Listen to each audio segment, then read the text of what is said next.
I'm Chief Val Daniels, and Dr. Fields has asked me to provide a lesson on how to complete the probable cause declaration assignments in his class. In this class, instruction is provided in the textbook and learning modules of our Canvas classroom. In order to assess your knowledge of what was taught, you do formative assignments, including the Edpuzzle quizzes and the Check Your Understanding practice quizzes. These build on the summative assessments, including the section exams and probable cause declarations, PCDs. If you enter the administration of justice profession, you will use the PCDs on a regular basis. Whenever you make an on-view arrest, such as for Penal Code Section 261, rape, you will have to complete the PCD at the time of booking the suspect into jail. A PCD is a statement of probable cause delivered to the judge that specifically states why you had reason to believe the suspect committed the crime. You are required to get the judge to approve the PCD within 48 hours of arrest, or the suspect will be let free from jail. Imagine that your mother was raped, the suspect was arrested, but was let go in a few days because the arresting officer failed to properly complete the PCD. It has happened before. We covered the concepts of reasonable suspicion and probable cause earlier in this class.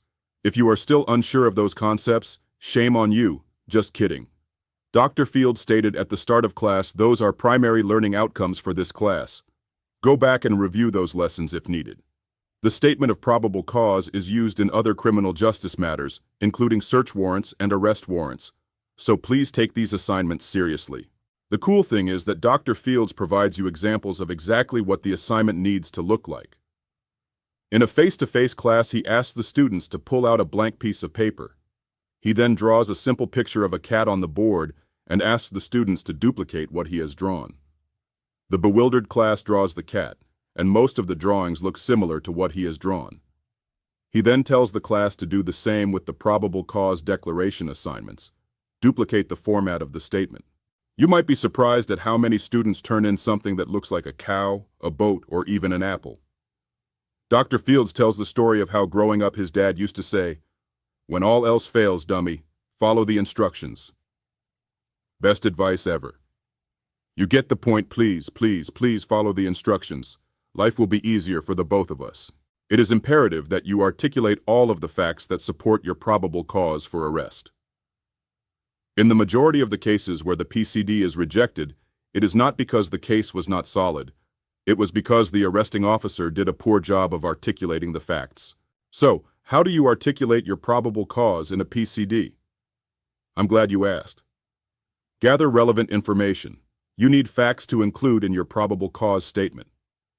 These facts should be the who, what, where, when, and how that explain the crime committed and the defendant's role in that crime.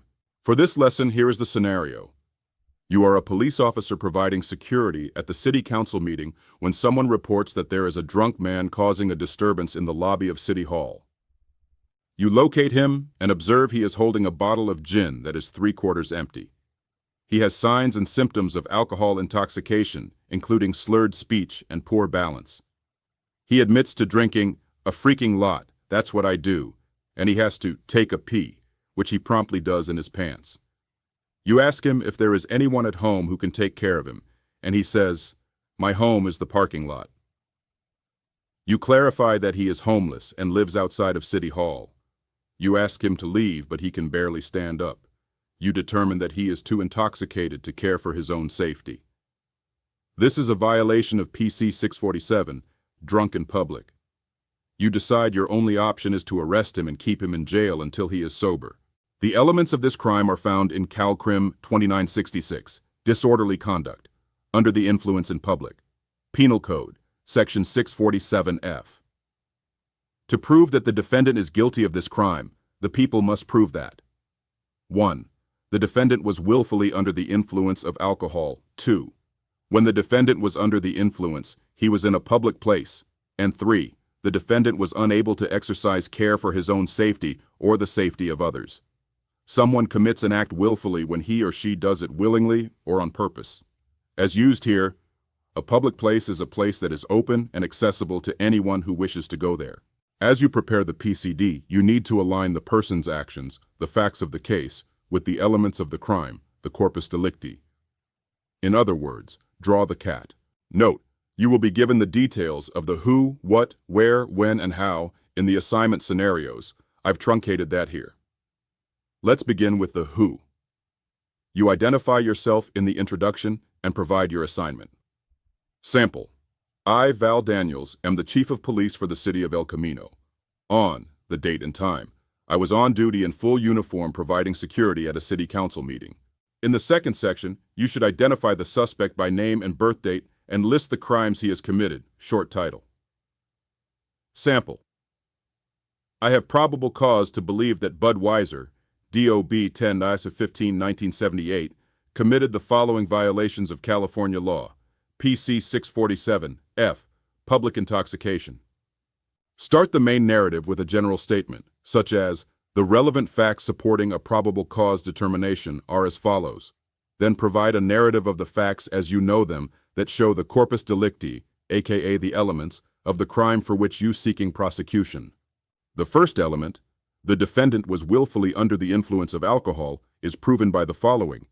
He was in possession of a nearly empty bottle of gin, which he admits to drinking a freaking lot. That's what I do. He had signs and symptoms of alcohol intoxication, including slurred speech and poor balance. Element 2. When the defendant was under the influence, he was in a public place as proven by the fact that he was in the lobby of City Hall during a city council meeting. These areas are open to the public, and in fact, one member of the public alerted me to the presence of Mr. Weiser. Element 3. The defendant was unable to exercise care for his own safety, or the safety of others is proven by the fact that he could barely stand, had nowhere to go, and no one to take care of him, as he was homeless, living in the parking lot of City Hall. In addition, he was unable to control his bodily functions and wet his pants. That is your simple statement of probable cause. One thing important to note. This is not a creative writing class, so don't make stuff up that is not in the scenario. This is being untruthful and will get you fired or prosecuted for filing a false report.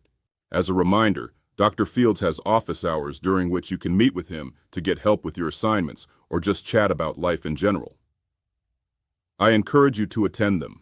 I'm Chief Daniels, and that is your lesson for the day.